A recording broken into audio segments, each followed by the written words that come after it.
In this video and in the video after this one, I want to tell you about some of the practical tricks for making gradient descent work well. In this video, I want to tell you about an idea called feature scaling. Here's the idea. If you have a problem where you have multiple features, if you make sure that the features are on a similar scale, by which I mean make sure that the different features take on similar ranges of values, then gradient descent can converge more quickly.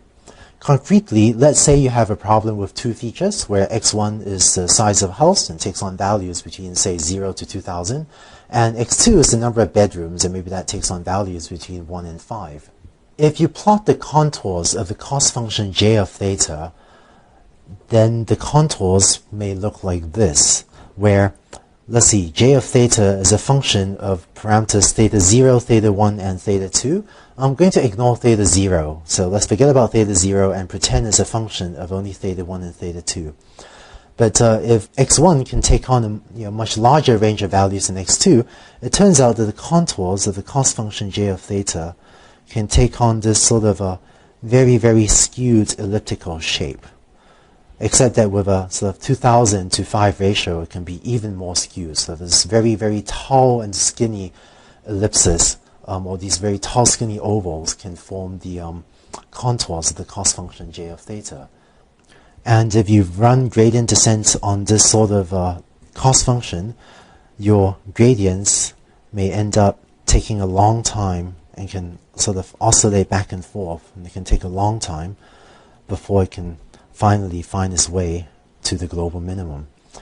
In fact, you can imagine if these contours were exaggerated even more, if we were to draw incredibly skinny, tall, skinny contours, and it can be even more extreme than that, then gradient descent can just, well, it turns out gradient descent will just have a much harder time taking its way, meandering around. It can take a long time to find its way to the global minimum. In these settings, a useful thing to do is to scale the features. Concretely, if you instead define the feature x1 to be the size of the house divided by 2000 and define x2 to be maybe the number of bedrooms divided by 5, then the contours of the cost function j can become much less skewed, so that the contours may look more like circles. And if you run gradient descent on a cost function like this, then gradient descent, you can show mathematically, can find a much more direct path to the global minimum rather than taking a much more convoluted path where it's sort of trying to follow a much more complicated trajectory to get to the global minimum. So by scaling the features so that they take on similar ranges of values, in this example we end up with both features x1 and x2 between 0 and 1. You can wind up with an implementation of gradient descent that can converge much faster.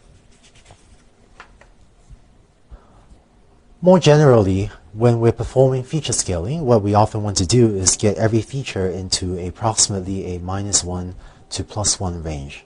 And concretely, your feature x0, that's always equal to 1, so that's already in that range. But you may end up dividing other features by different numbers to get them into this range.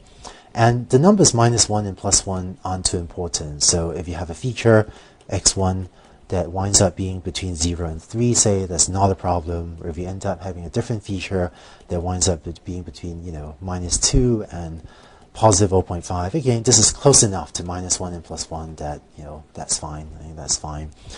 It's only if you have a different feature, say x3, that is between, say, that ranges from -100 to +100, then this is a very different range of values than -1 and +1. So this might be a less well-scaled feature.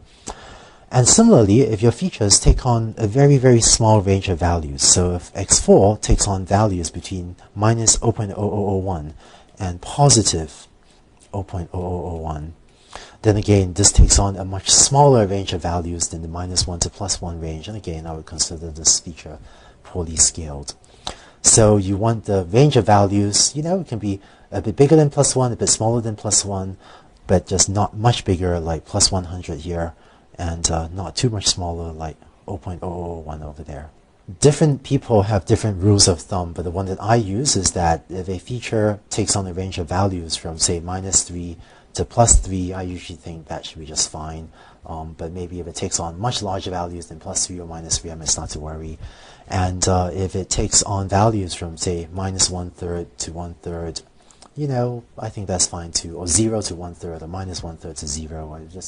That's typical range of values I consider okay.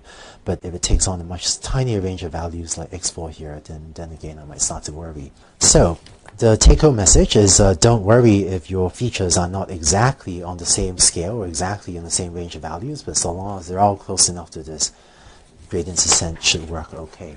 In addition to dividing by sort of the maximum value, when performing feature scaling, sometimes people will also do what's called mean normalization.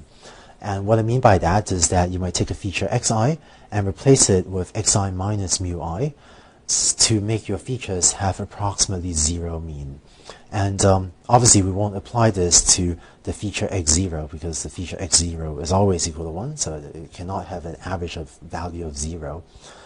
But concretely, for other features, if the range of sizes of a house takes on values between 0 to 2000, and if the average size of a house is equal to 1000, then you might use this formula, set the feature x1 to be the size minus the average value divided by 2000. And similarly, if on average, if your houses have 1 to 5 bedrooms, and if on average a house has, say, 2 bedrooms, then you might use this formula to mean normalize your second feature x2. In both of these cases, you therefore wind up with features x1 and x2 that can take on values roughly between -0.5 and +0.5. It's actually not true. x2 can actually be slightly larger than 0.5, but close enough.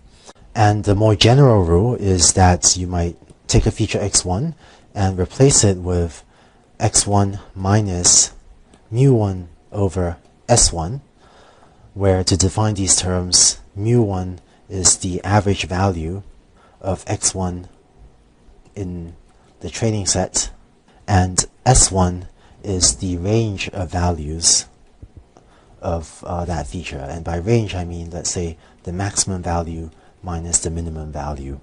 Or for those of you that know what the standard deviation of a variable is, setting s1 to be the standard deviation of the variable would be fine too. But taking this max minus min would be fine. And similarly, for the second feature, x2, you replace x2 with this sort of subtract the mean of the feature and divide it by the range of values, meaning the max minus min. And this sort of formula will get your features, maybe not exactly, but maybe roughly into these sorts of ranges. And by the way, for those of you that are being super careful, technically, if we're taking the range as max minus min, this 5 here would actually become a 4. So if max is 5, min is 1, then the range of bedroom values is actually equal to 4. But all of these are approximate, and any value that gets the features into anything close to these sorts of ranges will do fine. And the feature scaling doesn't have to be too exact in order to get gradient descent to run quite a lot faster. So now you know about feature scaling, and if you apply this simple trick, it can make gradient descent run much faster and converge in a lot fewer iterations. That was feature scaling. In the next video, I'll tell you about another trick to make gradient descent work well in practice.